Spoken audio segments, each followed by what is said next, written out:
ស្វាយសល្អសំនឹងឈ្មោះមានភ្លេងពីរុងល្បីឈ្មោះសងសាយរំដំ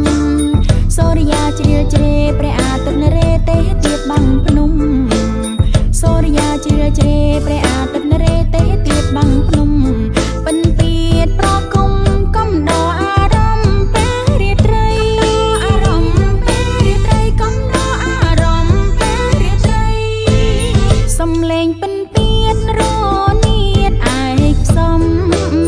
ពីរឿងរំដំប្រគំបែបប្របីនេះកងលន់រំពងអន្តងសំឡេងតាមអត្ថន័យកងលន់រំពងអន្តងសំឡេងតាមអត្ថន័យជួនញាតប្រុងស្រីនាពេលរាត្រីកំសាន្តអារម្មណ៍ពេលរាត្រីកំសាន្តអារម្មណ៍នាពេលរាត្រីកំសាន្តអារម្មណ៍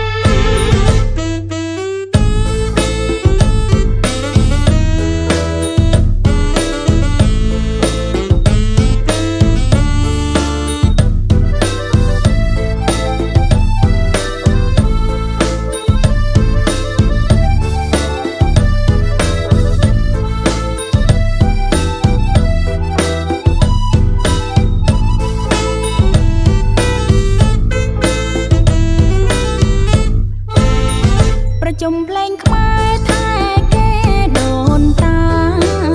ស្គរធំឆ្លើយ